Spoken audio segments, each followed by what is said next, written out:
Vendredi 21 avril 2023. Message hebdomadaire de Saint Joseph, transmis dans le centre marial de Figueira, Minas Gerais, Brésil, à la voyante Sor Lúcia de Jesus. Combien de fois et avec quelle intensité votre Seigneur a-t-il ressenti l'affliction de Dieu dans son cœur pendant qu'il était sur terre? Beaucoup, fils. L'agonie de Jésus n'a pas commencé à Gethsémani, mais dans le désert, lorsque son cœur s'est mis à contempler tout ce qu'il devait souffrir pour racheter des abîmes du monde tant d'âmes qui y souffraient dans l'obscurité, bien qu'elles fussent vivantes. L'agonie de Jésus a commencé dans le désert, lorsque pendant quelques instants, il a contemplé ce que c'était que de vivre dans le vide de la condition humaine. C'est là que le Créateur lui a donné d'expérimenter et de connaître l'abandon qu'il vivrait sur la croix, lorsque par lui-même, dans sa condition d'homme, il devrait aimer jusqu'à l'extrême dans son dernier souffle. L'agonie des cœurs commence dans le désert, parce que dans le vide, vous vous sentez fragile et sensible à votre condition humaine. Vous sentez le poids du monde et de son faux pouvoir. Mais ce désert, fils, n'est que le début de quelque chose de beaucoup plus grand. Le désert est l'aperçu de la croix. C'est en lui que se révèle la fragilité humaine et que souvent, la peur de ne pas pouvoir la surmonter domine le cœur des hommes. Mais c'est aussi dans le désert que vous êtes fortifiés et que vous grandissez vraiment en esprit pour affronter de plus grandes épreuves dans le silence de votre propre cœur.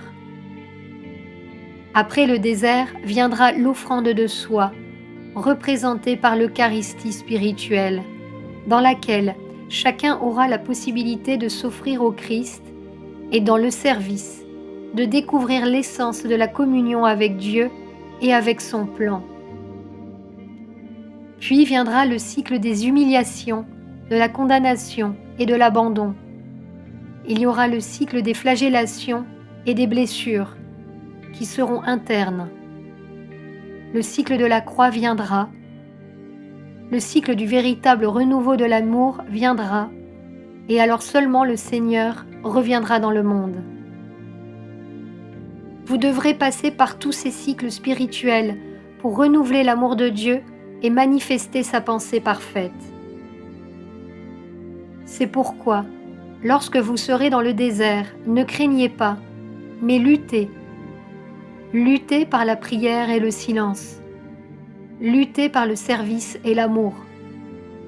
Luttez par une union toujours plus intense avec le cœur du Père, même si vous ne le sentez pas, même s'il se tait et vous laisse, avec votre condition humaine, dans les épreuves les plus intenses.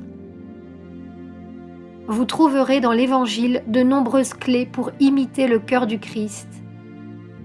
Vous trouverez dans la prière de nombreuses réponses provenant de votre propre cœur, car même si Dieu est silencieux dans le désert, votre monde contient également des clés et des réponses qui peuvent vous aider dans vos épreuves. Souvenez-vous de vos anges gardiens, de vos âmes. Souvenez-vous de la Mère divine que Dieu vous a donnée, car même si tout est silencieux et que tout est vide absolu, vous trouverez toujours en votre Mère divine le réconfort et la paix, le soulagement et la compassion. Dans chaque cycle de ces derniers temps, sachez vivre les signes. La transition des temps n'est rien d'autre que la passion de la planète. Tout ce que le Seigneur a traversé autrefois pour renouveler la création. Ses compagnons sont aujourd'hui appelés à le vivre. Pour savoir comment le faire, lisez son exemple et suivez-le. Vous avez ma bénédiction pour cela. Votre Père et ami, Saint Joseph le Très Chaste.